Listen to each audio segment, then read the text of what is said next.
9:40 de la mañana, retomamos Enfoque de los sábados. Esta madrugada, según anunció el presidente Donald Trump, Estados Unidos ha capturado a Nicolás Maduro y lo ha sacado de Venezuela luego de un ataque nocturno a ese país. Estamos recibiendo, por supuesto, toda la información a través de las redes sociales, de una entrevista que ha concedido el presidente norteamericano a la cadena Fox News, en la que ha dado ya algunos detalles, como descrito el lugar donde se encontraba Maduro en el momento del ataque como una fortaleza.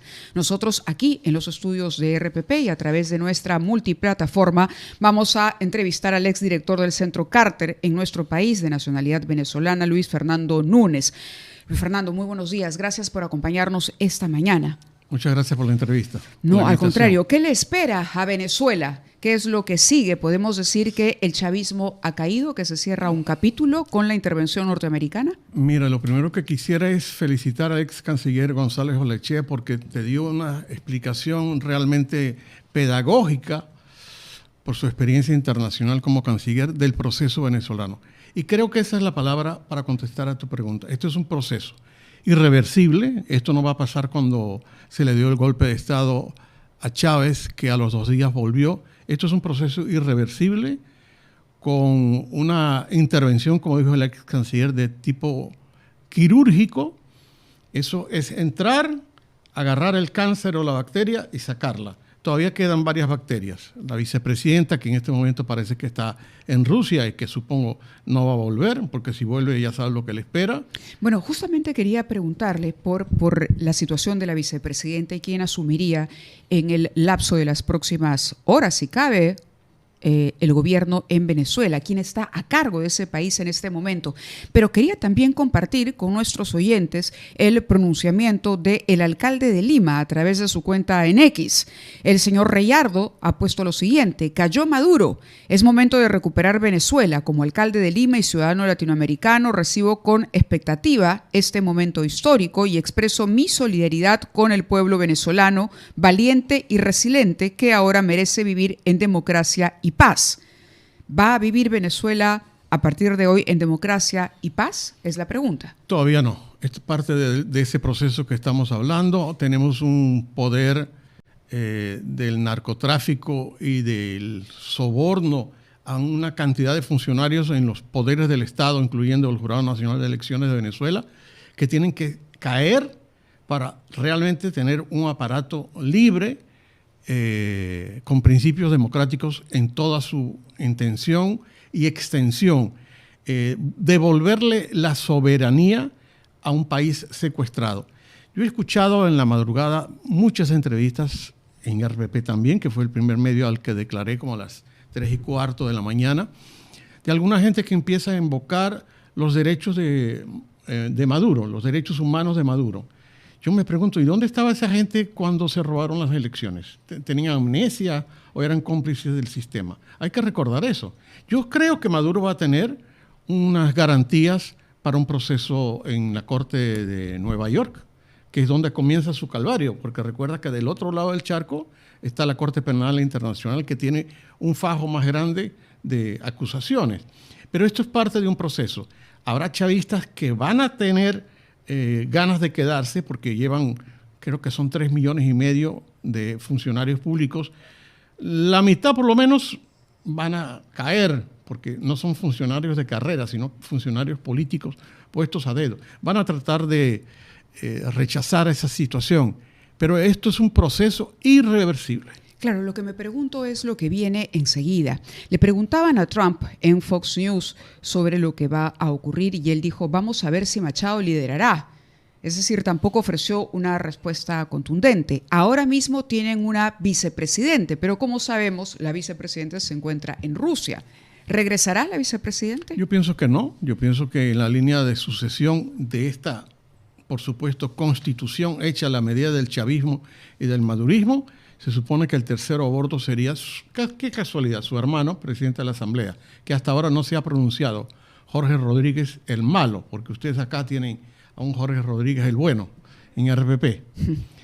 que mucha gente lo sintonizamos y lo apreciamos mucho por sus comentarios. Claro que sí. Jorge Rodríguez asumiría el gobierno, por lo tanto, de ahí la pregunta y la incertidumbre para muchos ciudadanos venezolanos que salieron de su país justamente por la dictadura y que hoy tienen la esperanza de retornar.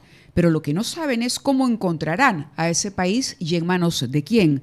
Usted nos acaba de decir que el chavismo se va a aferrar con los así, golpeado, dividido, como está, se va a aferrar. ¿Pero lo puede hacer? En un proceso que poco a poco los va a debilitar hasta que se den cuenta, como las etapas del luto, ahorita están en la negación. Cuando se den cuenta que esto no tiene vuelta atrás, van a tener que acomodarse, porque al fin y al cabo los venezolanos tendrán que reencontrarse unos con otros. Hay familias absolutamente divididas entre chavistas y no chavistas, y por supuesto ¿Debería ese chavismo debilitado, golpeado, no ceder el gobierno o finalmente aceptar el resultado de las elecciones?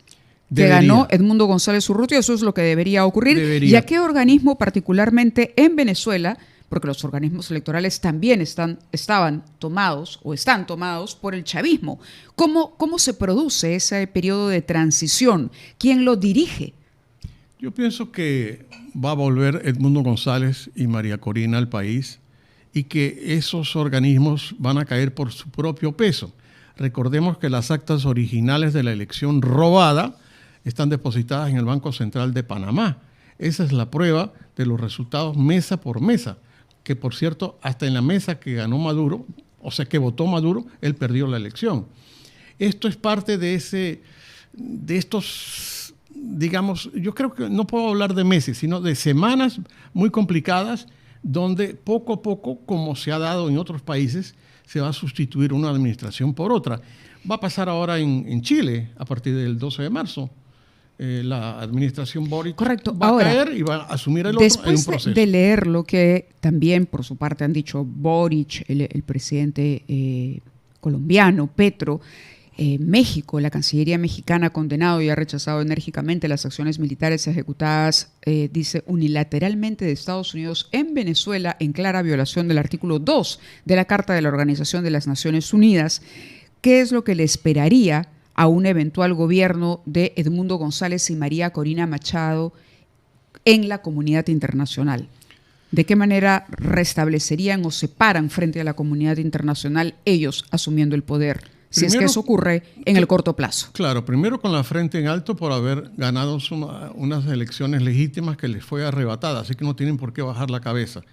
Y María Corina y Edmundo, supongo que poniéndose por encima de las circunstancias, van a tratar de crear un gran ambiente de unidad nacional, un gran pacto social para poder enfrentar los duros momentos, porque Venezuela, siendo uno de los 5 países más ricos del mundo en materia petrolera, ha sido saqueado y destruido en 25 años, que la gente no se olvide de eso.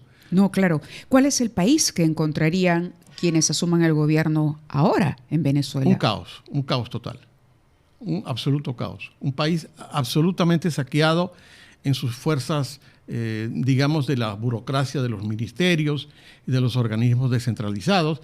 También se robaron las elecciones regionales y municipales. O sea, reconstruir a Venezuela va a llevar su tiempo. Pero yo tengo Estamos hablando de semanas para meses. Reconstruir Venezuela. María Corina ha llegado a hablar hasta de una generación. Sí, claro, ella se refiere a la reconstrucción del país como lo encontró el chavismo cuando lo tomó, para volver a esa Venezuela, ¿no? A una Venezuela que en su momento también acogió a una importante población peruana en tiempos de crisis. Pero mi pregunta iba más sobre todo por cómo se restablece ese nuevo gobierno venezolano, pero que surge luego de una intervención de Trump en Venezuela, cómo retoma relaciones, por ejemplo, con España, que es muy cauteloso, ¿no? Pedro Sánchez aseguró que su gobierno está haciendo un seguimiento exhaustivo, por ejemplo, ¿no? Y pide también respetar el derecho internacional y los principios de la Carta de las Naciones Unidas. ¿Cómo encara ese nuevo gobierno? En la eventualidad de que se trate de Edmundo González y María Corina Machado, ¿cómo se paran nuevamente y cuál debería ser la reacción o qué es lo que se espera de la comunidad internacional? Vamos a la pausa y regresamos. Claro.